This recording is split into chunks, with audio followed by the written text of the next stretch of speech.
अस्सलाम वालेकुम, मैं मोइन शेख और आप देख रहे हैं मुमरा टाइम।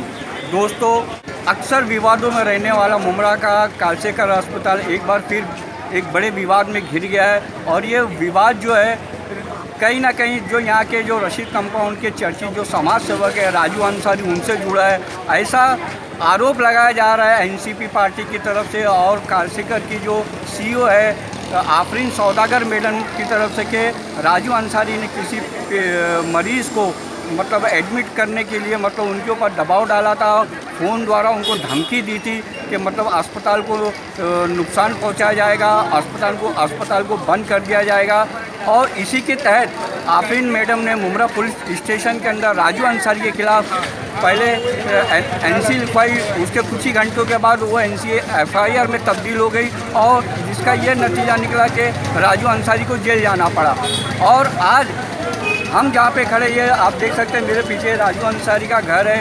आज ही राजू अंसारी ज़मानत लेके वो जेल से बाहर आए हैं। और बाहर आने के बाद उनसे जब मीडिया ने सवाल पूछा कि उन्होंने जो कालसेकर हॉस्पिटल की जो सीईओ है आफरीन सौदागर मैडम, उनको फ़ोन पे धमकी दी थी या नहीं दी थी, तो उन्होंने क्या जवाब दिया, ये हम आपको दिखाते हैं अपनी इस खबर में।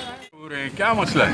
जी, मेरी अभी मेरी बेल हुई आज 12:30 पौने 1 बजे के टाइम पे। अच्छा। मेरे ऊपर एक केस किया गया था, कोविड-19 का एक स्पेशल केस है, 3/1A।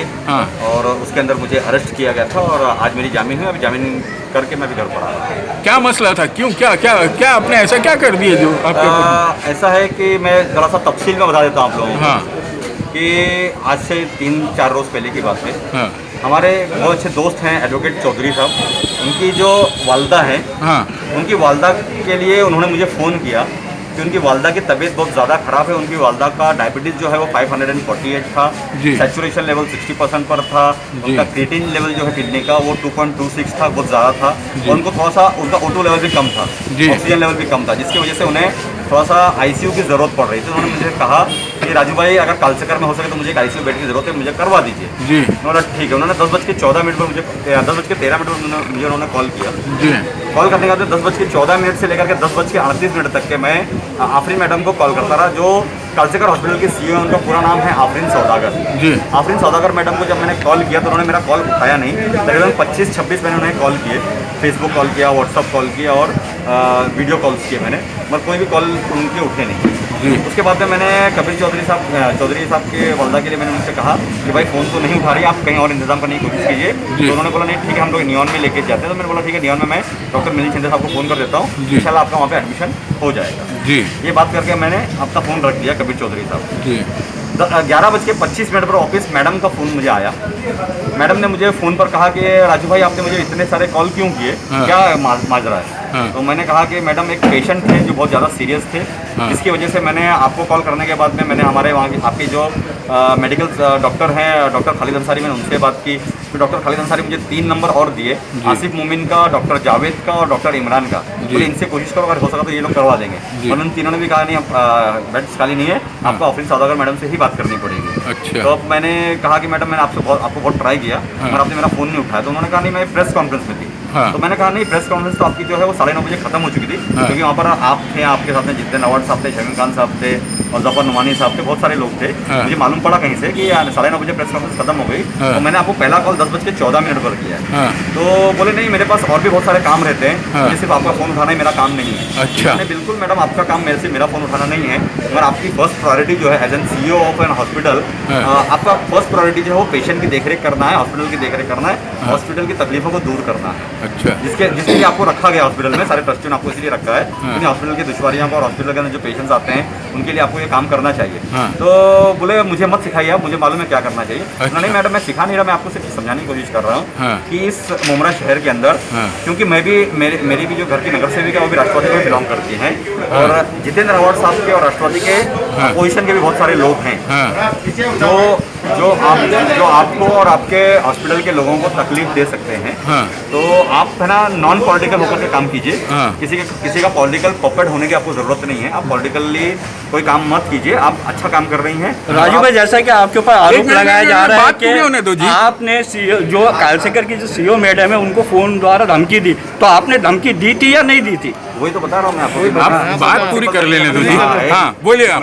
मैंने यही कहा मैडम को कि मैडम आप है ना अपना जो काम है जिसके लिए आपको अपॉइंट किया गया है ट्रस्टियों की तरफ से आपका काम उस काम को करना है, ना कि पॉलिटिकल गलियारों में घूमना है। हाँ तो उन्होंने मुझसे कहा कि नहीं ठीक है मैं देखती हूँ, मैं तो काम कर ही रही हूँ आप लोगों का, और आपका हमेशा मैं फ़ोन तो उठाती हूँ। बोला हाँ मैडम आप मेरा हमेशा फ़ोन उठाती हैं, कभी एक आध बार मिस हो जाता है पर अक्सर मेरा फ़ोन उठाती हैं, और आप अपना काम कीजिए और बहुत अच्छा काम कर रही हैं आप, मगर आप पॉलिटिकल थोड़ा सा अपने आप को न्यूट्रल रख करके पॉलिटिकल बैलेंस रख करके काम कीजिए, क्योंकि पॉलिटिकल क्या होता है कि पॉलिटिकल बहुत सारे लोगों के अंदर आपस में तनातनी होती है, कहीं ऐसा ना हो कि पॉलिटिकली आपको कहीं मतलब तकलीफ हो जाएगा। और इसके अलावा मैंने कोई उनको ना धमकी दी है ना कोई बात की है, और इसके ऊपर उन्होंने जाकर के मेरे खिलाफ पहले एनसी दर्ज की, एनसी दर्ज करने के बाद में 2 घंटे के बाद में वापस आकर के उन्होंने एफआईआर दर्ज की। अच्छा, तो ये आरोप जो है उनका कि आपने उनको धमकाया है, जबकि वो ये भी हमको मालूम पड़ा है कि वो हामिला हैं और उनको इस तरह से धमकाना उचित नहीं है। मैं एकदम अल्लाह को हाजिर नाजिर रख करके कह रहा हूँ आपको कि मैं कभी भी किसी भी औरत के साथ में बहुत नरमी से बात करता हूँ। और औरतों से क्या, मेरी तो आप तहजीब के बारे में जानते ही होंगे कि अक्सर मैं जब भी जिन लोगों से बात करता हूँ कि आज मुझे 25-30 साल पॉलिटिक्स के अंदर हो चुके हैं, और 25 साल से हमारा जो घराना है वो यहाँ पर काबिज है, सत्ता में है, तो हमने हमारी ज़िंदगी में कभी किसी भी शख्स, चाहे वो लेडीज़ हो चाहे वो जेंट्स हो, हमने किसी से कभी बदतमीजी से बात नहीं की। ये हमारी तहजीब जो हमारे वालिदों ने हमें सिखाया।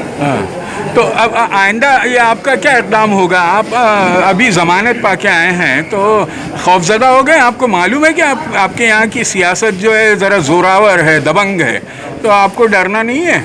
जी, मैं तो सबसे पहले ये बात कहूँगा कि अगर किसी की मदद करने के लिए, किसी को हॉस्पिटल में एडमिट करने के लिए, या किसी भूखे को खाना खिलाने के लिए, या किसी मरीज़ की दवा दिलाने के लिए अगर मुझे बार बार जेल जाना पड़ेगा तो मैं बार बार जेल जाने के लिए तैयार बैठा हूँ। जी राजू भाई, इस वक्त कालसेकर के मामले को लेकर पूरी एनसीपी पार्टी आपके खिलाफ है, पूरी एनसीपी पार्टी आपके खिलाफ है। एनसीपी के जो अध्यक्ष है शमीम खान, उन्होंने सोशल मीडिया पे मतलब कई न्यूज़ चैनल के ज़रिए ये कहा कि मतलब राजू अंसारी अगर चाहे तो इस्तीफ़ा दे सकते हैं। तो क्या आप एनसीपी पार्टी से इस्तीफ़ा दे रहे हैं, और अगर दे रहे हैं तो उसके बाद आपका अगला कदम क्या होगा? देखो, पहली बात तो ये है कि मैं हमारे शमीम खान साहब की बातों को बहुत ज़्यादा तवज्जो नहीं देता हूँ। मेरे बड़े भाई हैं, बहुत अच्छे इंसान भी हैं, और मैं एक बात समझता हूँ कि उनकी बातों को ऐसे ही उम्र में कोई नहीं ज़्यादा सीरियसली लेता नहीं है। इससे पहले भी उन्होंने एक ऐलान किया था कि टोरेंट अगर यहाँ पर आए तो मेरी लाश पर से गुजरना पड़ेगा।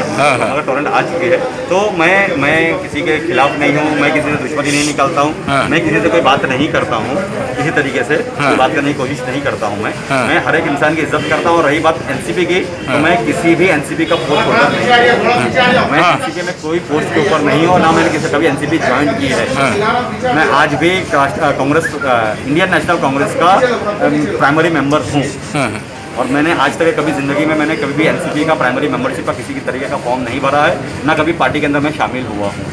आपसे वो जो सवाल पूछा है उसका जवाब अभी मुकम्मल नहीं हुआ है। सियासी क्लाउन, सियासी जोकरों से तो आप नहीं डरेंगे, वो समझ में आ रहा है, लेकिन स्टंटबाज जो हमारे यहाँ के आमदार, हमारे जो देश के आमदार हैं, सियासतदान हैं, और सूबे में जो है बारसूख हैं, उन लोगों से आप खौफज़दा नहीं है? आपको एक मरतबा जेल दिखा दिया।